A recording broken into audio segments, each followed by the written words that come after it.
MBBS in abroad. Apollo MedSkills 6 years of MBBS program will be completed in 35 lakhs only.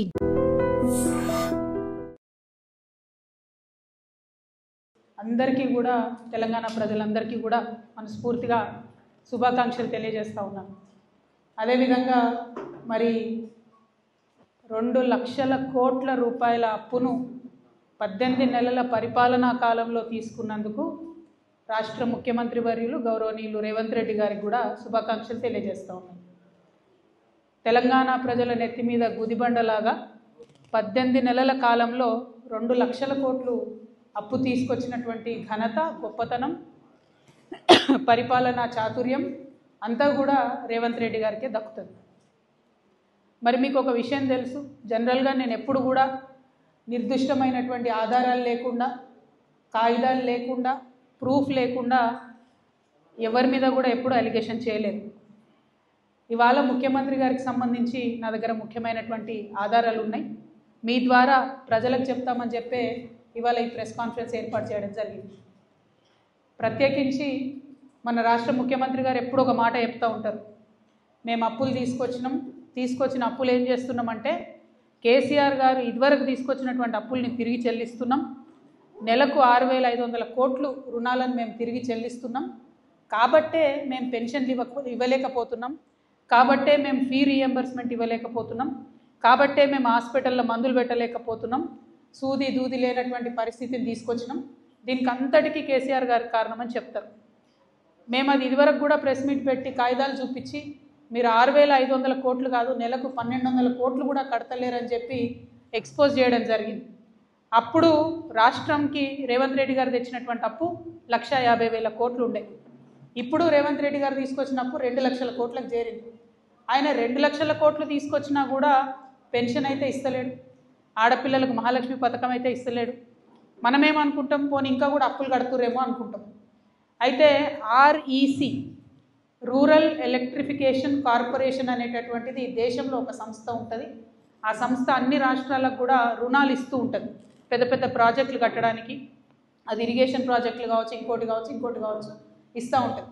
ఆ rural electrification corporation అనేటటువంటి సంస్థ కేసీఆర్ గారు ఉన్నటువంటి సందర్భంలోనే కాళేశ్వరం ప్రాజెక్టుకు, అట్లనే ఇతర చిన్న చిన్న ప్రాజెక్టులకు, అది దేవాదుల కావచ్చు, తుపాకులగూడెం బ్యారేజ్ కావచ్చు, ఎస్ఆర్ఎస్పి వరద కాలువ కావచ్చు, వీటన్నిటి కోసం ఇంకా కొంత అప్పు వాళ్ళ దగ్గర మనం తెచ్చుకున్నటువంటి అప్పు కేసీఆర్ గారు ఇమీడియట్గా ప్రాజెక్టులను కడుతూ అప్పును కూడా వాళ్ళకి కట్టాల్సినటువంటి కిస్తీలు ఏవైతే ఉంటాయో, ఇన్స్టాల్మెంట్లు ఏవైతే ఉంటాయో, ఈఎంఐలు కట్టుకుంటూ పోయినారు కేసీఆర్ గారు. అందుకని ఆ సంస్థ కేసీఆర్ గారికి 2022లో మనకు ఏ గ్రేడ్ ఇచ్చింది అంటే ఎప్పటికప్పుడు అప్పు బాధ్యతాయుతంగా చెల్లిస్తున్నటువంటి రాష్ట్రాల్లో ఒకటిగా కేసీఆర్ గారు ఉన్నటువంటి సందర్భంలో ఏ గ్రేడ్ ఇచ్చింది. ఏ గ్రేడ్ సిబిల్ రేటింగ్ ఇచ్చింది కాబట్టే కేసీఆర్ గారు ప్రాజెక్టులకు కట్టాలనుకున్నప్పుడు మళ్ళా తిరిగి ఆయనకు అప్పులు పుట్టింది. మన రాష్ట్రం కూడా నంబర్ 1 స్థాయికి పోయింది. ఇక రేవంత్ రెడ్డి గారు వచ్చినాక ఏం చేసిండ్రు, అక్టోబర్ 10, 2024 నాడు ఇదే ఆర్ఈసీ సంస్థకు ఉత్తరం రాసింది. ఆ ఉత్తరంలో కేసీఆర్ గారిని బాగా పొగిడింది. మైక్ల ముందు తిడతారు రేవంత్ రెడ్డి గారు, కానీ ఈ ఉత్తరంలో ఎంత బాగా పొగిడిందంటే, మేము మీ దగ్గర అప్పు తెచ్చుకున్నాం, కాళేశ్వరం ప్రాజెక్టును ఎన్ని కష్టాలు వచ్చినా కట్టినాం, కోవిడ్ సమయంలో కూడా పనులాగకుండా కట్టినటువంటి కాళేశ్వరం ప్రాజెక్టు ప్రజలకు ఉపయోగపడుతుంది అని చెప్పి చాలా మంచి మంచి మాటలు కేసీఆర్ గారి గురించి చెప్పి అవన్నీ కూడా నేను మీకు ఇస్తాను. అయితే ఇందులో రేవంత్ రెడ్డి గారు ఏం అడుగుతారు అని అంటే, మన రామకృష్ణారావు గారు రాసిర్రు ఉత్తరం ఆర్ఈసీకి, లోన్ని రీస్ట్రక్చర్ చేయండి అని అడిగింది. కేసీఆర్ గారేమో కాళేశ్వరంకు తెచ్చినటువంటి లోను 2035 కల్లా ఫినిష్ చేద్దామంటే, రేవంత్ రెడ్డి గారు 2040 వరకు కట్టుకుంటూ పోతాం, ఈ లోన్ను మాకు ఎక్స్టెండ్ చేయండి అని మొదటి ఉత్తరం రాసింది. తర్వాత వాళ్ళు మళ్ళీ రిప్లై రాసింది, మేము మీకు లోను పెంచలేము, మీకు 2035 లోపలనే మీరు ఫినిష్ చేసుకోవాలి, మీరు కట్టాల్సినటువంటి కిస్తీలని టైంకి కట్టాలి అని చెప్తూ రాస్తూ వాళ్ళు ఒక అలిగేషన్ చేస్తారు. ఏమనంటే, గత 3 నెలలుగా, అంటే ఇది 2024లో వచ్చినటువంటి ఉత్తరం, జరుగుతున్నటువంటి ఉత్తర ప్రత్యుత్తరాల్లో వాళ్ళు ఏమంటారంటే, మీరు డెట్ సర్వీసింగ్లో కన్సిస్టెంట్గా డిఫాల్ట్ చేస్తున్నారు, అంటే మీరు కట్టాల్సింది కడతలేరు, 3 నెలల కాలంగా మీరు కట్టాల్సింది కడతలేరు, ఆర్బీఐలో ఒక్కరోజు లేట్ అయినా కూడా మా సంస్థకు చెడ్డ పేరు వస్తుంది, కాబట్టి మీరు తక్షణమే అప్పు చెల్లించండి అని చెప్పి వాళ్ళు నవంబర్ 2024లో రాసింది. రాస్తే కూడా రాష్ట్ర ప్రభుత్వం చీమగుట్టినట్టు కూడా లేకుండా కాళేశ్వరం ప్రాజెక్ట్ని కంప్లీట్గా ఒక నాన్ పర్ఫార్మింగ్ అసెట్గా మార్చాలని చెప్పి వాళ్ళు విస్మరించిండ్రు. ఉత్తర ప్రత్యుత్తరాలు జరుగుతూనే ఉన్నాయి మొత్తం సంవత్సర కాలంగా. ఇవాళ మొన్న 20 రోజుల కింద జూన్ 6 నాడు ఆ సంస్థ మళ్ళా ఉత్తరం రాసింది రాష్ట్ర ప్రభుత్వానికి. ఏమనంటే 28 జూన్ అంటే ఎల్లుండి 28 జూన్ లోపల మీరు కట్టాల్సినటువంటి 1321 కోట్లు కడతారా, లేకపోతే డిఫాల్ట్ అని చెప్పి మీరు ఎన్పిఏ అని చెప్పి మేము రాయాలన్నా. అట్లా రాస్తే వాళ్ళు క్లియర్గా చెప్తారు, మీ రాష్ట్రానికి ఇబ్బంది, మా సంస్థకు కూడా ఇబ్బంది, ఇద్దరి రేటింగ్స్ కూడా పడిపోతాయి, దయచేసి వెంటనే కట్టండి అని చెప్పింది.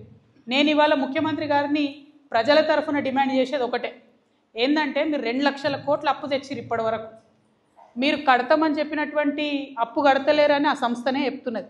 ఏం చెప్తొచ్చిరు మీరు, కాళేశ్వరంలో 1000 కోట్ల అప్పు కేసీఆర్ తెచ్చి నేను కడుతున్నాను, కడతలేరన్నానని నేను ఆధారాలు ప్రెస్ మిత్రులకు ఇస్తున్నా, పత్రికా మిత్రులకు ఇస్తున్నా. మరి ప్రభుత్వం ఇప్పుడు జవాబు ఏం చెప్తుంది, మీరు ప్రాజెక్టులకు డబ్బులు వాపసు కడతలేరు, ప్రజలకు పథకాలు ఇస్తలేరు, మరి ఎక్కడికి పోతున్నాయి తెచ్చిన డబ్బులు, ఎందుకు రాష్ట్రం మీద అప్పులు తీసుకొచ్చి ఎక్కడికి మళ్ళీ ఇస్తున్నారు? దానికి కూడా ఒక ఆధారం చెప్తా, కాగితం వచ్చినాక ఇంకా బాగా చూపిస్తా. కానీ జరుగుతున్నది ఏంటంటే ఒక కొడంగల్ లిఫ్ట్ ఇరిగేషన్ స్కీమ్ అని పెట్టిరు ముఖ్యమంత్రి గారు, పెట్టి 2 సంస్థలకు ఇచ్చిరు. అది ఒకటి మెగా కృష్ణారెడ్డి గారికి, ఇంకోటి పొంగులేటి శ్రీనివాసరెడ్డి అన్న గారి కంపెనీకి ఇచ్చింది. కేసీఆర్ గారు 10 సంవత్సరాల పరిపాలనలో ఏదన్నా ప్రాజెక్టు తలపెడితే అడ్వాన్స్ ఇయ్యలే ఎప్పుడు. సార్ పని చేయండి పైసలు తీసుకోండి అన్నారు, కానీ కాంట్రాక్టర్లకు ఎప్పుడు అడ్వాన్స్ ఇయ్యలే. రేవంత్ రెడ్డి గారు వచ్చి ఏం చేసిరు, ఇద్దరు సంస్థలకు కలిపి దాదాపు 1200 కోట్ల అడ్వాన్స్ ఇచ్చేసిరు. కానీ ఆ కొడంగల్ లిఫ్ట్ ఇరిగేషన్ స్కీమ్లో ఇప్పటి వరకు ఒక్క చెంచా కూడా మట్టి తీయలేదనేటటువంటిది వాస్తవం, ఎవరు కూడా కాదనలేనటువంటి వాస్తవం. అయినా కూడా 600 కోట్లు ఇచ్చేసిండ్రు, ఒక్కొక్క సంస్థకి 1200 కోట్లు మొత్తం కాంట్రాక్టర్లకు వెళ్ళిపోయినాయి. అంటే దీనివల్ల మనకేం అర్థమవుతున్నది, ఈయన అప్పు బయటకు వెళ్ళి తీసుకొస్తారు, ఆ తీసుకొచ్చిన అప్పు కాంట్రాక్టర్లలో పోతుంది, కాంట్రాక్టర్ల దగ్గరికి వెళ్ళి వీళ్ళకి వచ్చే కమిషన్లు వీళ్ళకి వస్తాయి, కానీ రాష్ట్రానికి మాత్రం చెడ్డ పేరు వస్తున్నది, ప్రజలకు మాత్రం పెన్షన్ వస్తలేదు, విద్యార్థులకు మాత్రం ఫీ రియంబర్స్మెంట్ వస్తలేదు. అందుకే ఇవాళ తెలంగాణ జాగృతి తరఫున ఇవన్నీ రేవంత్ రెడ్డి గారి అవినీతి నిరూపితం అవుతున్నది కాబట్టి ఇవాళ రేవంత్ రెడ్డి గారికి మేము ఒక బిరుదు ఇద్దాం అనుకుంటున్నాం తెలంగాణ జాగృతి తరఫున. అంతకుముందు కాంగ్రెస్ పార్టీలో ఒక ఆయన ఉంటుండే పెద్ద నాయకుడు, ఆయనకు రాజా ఆఫ్ కరప్షన్ అని పేరుండే.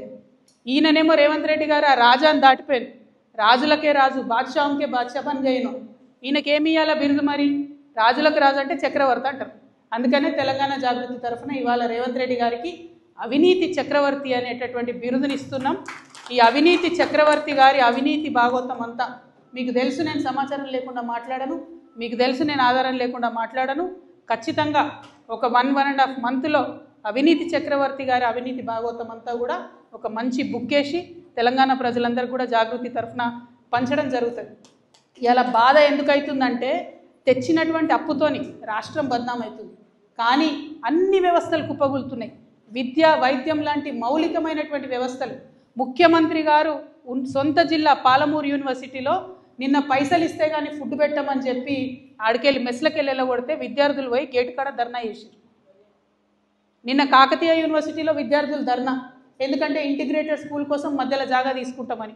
ఇక స్కూల్ పిల్లల పరిస్థితి మీకు తెలుసు, ప్రైవేట్ బడ్జెట్ స్కూళ్లకు 150 కోట్లు ఇచ్చేది ఉంది, ఇయ్యలేదని పేద పిల్లలు వాళ్ళు బయటకు వెళ్ళగొట్టేటటువంటి పరిస్థితి ఉన్నది. 8000 కోట్లు ఫీ రియంబర్స్మెంట్ బకాయిలు ఉన్నాయి. అంటే విద్యకు వైద్యానికి కూడా ఎండబెట్టి మీరు కాంట్రాక్టర్ల కడుపు నింపుతున్నారు, కమిషన్లు తీసుకుంటున్నారు. కాబట్టే ఇవాళ మిమ్మల్ని అవినీతి చక్రవర్తి అని చెప్పి బిరుదిస్తూ ఉన్నాం. మిమ్మల్ని మేము డిమాండ్ చేస్తూ ఉన్నాం, 2 లక్షల కోట్ల అప్పు మీరు ఏం చేసిండ్రో శ్వేతపత్రం విడుదల చేయాలి. ఎట్ ఎనీ కాస్ట్ మీరు దేనికి ఎంత స్పెండ్ చేసిండ్రో రాష్ట్ర ప్రజలకు క్లియర్గా చెప్పాలి. మీ అందరికీ తెలుసు, మొన్న మనం ఒక రౌండ్ టేబుల్ సమావేశం పెట్టుకున్నాం, దానిలో డిమాండ్ చేసినాం, రేపు ప్రగతి ఎజెండా సభ ఉంది, దాంట్లో పోలవరం గురించి మాట్లాడాలని చెప్పినాం. కానీ ఆ ఎజెండాలో పోలవరం ఎత్తేసిర్రు లాస్ట్ మినిట్లో. కానీ ఇక్కడ ఉన్నటువంటి 8 మంది బీజేపీ ఎంపీలు కనీసం కుయ్యమంటలేరు, కిక్కురుమంటలేరు. మన దగ్గర భద్రాచలంలో రాముడు మునిగిపోతుంటే కూడా ఇక్కడున్న 8 మంది బీజేపీ ఎంపీలకు కనీసం చీమ కుట్టినట్టు లేదు. నిన్న కేంద్రం క్యాబినెట్ పెట్టుకున్నది, పూణేలో 3500 కోట్లు పూణే మెట్రోకి ఇచ్చింది. కానీ తెలంగాణ మెట్రోకు రూపాయి రాకున్నా ఇక్కడున్న 8 మంది బీజేపీ ఎంపీలకు కనీసం పౌరుషం కూడా లేదు, అడిగేటటువంటి ఆస్కారం కూడా వాళ్ళకి కనబడతలేదు. చాలా దారుణం ఇది. దీని మీద తప్పకుండా ఆలోచన చేయాలి. ఇంకొక విషయం మరి చెప్పి నేను ముగిస్తా. జూలై 6వ తారీఖు నాడు ఇక్కడ ప్రజాభవన్లో రేవంత్ రెడ్డి గారిది చంద్రబాబు నాయుడు గారిది మీటింగ్ అయ్యి హైదరాబాద్ బిర్యానీ ఆయనకు పెట్టిన తర్వాత ఈయన గోదావరి నీళ్ళన్నీ కట్టగట్టి గిఫ్ట్ లాగా ఆయనకి ఇచ్చిన తర్వాత అదే జూలై 15 నాడు సెంట్రల్ గవర్నమెంట్ ఏజెన్సీతో బనకచెర్ల పోలవరం అనేటటువంటి లింకేజ్ ప్రాజెక్టు ప్రారంభమైంది. ఇది 100% వాస్తవం. ఈ విషయం మీద ఆంధ్ర ప్రాంత మేధావులు కూడా నిన్న ప్రెస్ మీట్ పెట్టిండ్రు.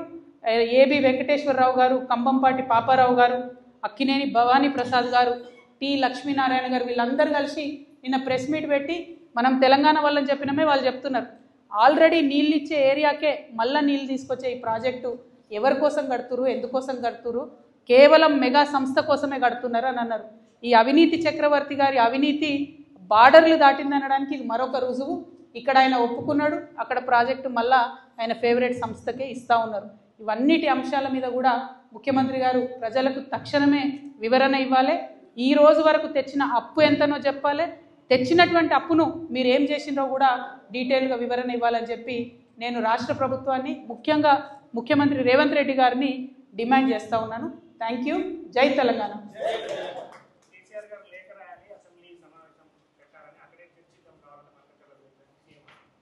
నేను మళ్ళా చెప్తున్నా, నిన్న కూడా చెప్పిన, కేసీఆర్ గారు కళలో కూడా తెలంగాణ ప్రజలకు ఏ విషయంలో కావచ్చు, ఆ నీళ్లు కావచ్చు, నిధులు కావచ్చు, నియామకాలు కావచ్చు, కళలో కూడా ఆయన తెలంగాణ ప్రజలకు అన్యాయం చేయబోడు.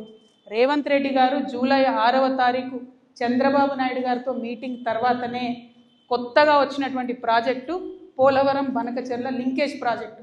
ఆయన చాలా తెలివిగా పెద్ద ఆయన చంద్రబాబు నాయుడు గారు అనుభవజ్ఞులు కాబట్టి వారి అనుభవం అంతా ఉపయోగించి గోదావరి కావేరీ లింకేజ్ అని 90% నిధులు కేంద్ర ప్రభుత్వం నుంచి రాబట్టి వాళ్ళు బనకచెర్ల ప్రాజెక్టు కట్టుకుంటున్నారు.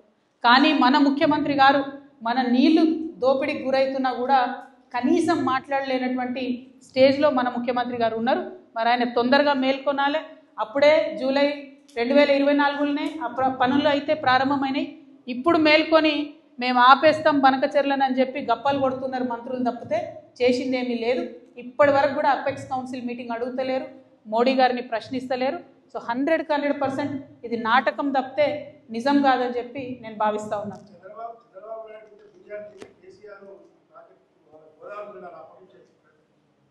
ఆంధ్ర బిర్యానీ ఎట్లుంటుందో కేసీఆర్ సార్ చెప్పిండు కదనే, మనం ఆంధ్రలో ఏం తింటాం. కానీ ఇక్కడ హైదరాబాద్లో చంద్రబాబు నాయుడు గారిది రేవంత్ రెడ్డి గారి మీటింగ్ అయిపోయిన తర్వాతనే మన కేంద్ర ప్రభుత్వ సంస్థ వాటర్ లింకేజ్ ఏదైతే ప్రాజెక్ట్ ఉంటుందో ఆ డిస్కషన్ ప్రారంభమైంది. అది ఆధారాలతో సహా ఉన్నది. జూలై 15న వాళ్ళు మీటింగ్ పెట్టుకున్నారు. సో ఇందులో కొత్తదనం ఏం లేదు. కేవలం చంద్రబాబు నాయుడు గారికి ఎదురు చెప్పలేనటువంటి ఒక అచేతన స్థితిలో మన రాష్ట్ర ముఖ్యమంత్రి గారు ఉండడం నిజంగా కూడా మన రాష్ట్ర ప్రజల యొక్క దౌర్భాగ్యం. Thank you. జై తెలంగాణ. నిజంగా ప్రస్తుతం ఉన్నటువంటి సమాజం దేనికి ప్రయారిటీ ఇస్తుంది? ఆర్థిక సంబంధాల చుట్టూ మాత్రమే తిరుగుతుంది. మళ్ళీ ఎన్నికలంగానే చాలా విరక్తి కలుగుతాం. మంచి అనిపిస్తుంది కదా, లేడీస్ కూడా ఛాలెంజింగ్ జాబ్స్ చేసినప్పుడు చాలా బాగుంటది. ట్రాఫిక్ అసిస్టెంట్స్ గా నియమించిన ట్రాన్స్జెండర్స్ అందరితో సాల్యూట్ చేయించుకుంటున్నారు. ఫుడ్ డెలివరీ ఇవ్వటానికి వెళ్ళినటువంటి డెలివరీ బాయ్ అనిల్ పై కళ్ళ ముందు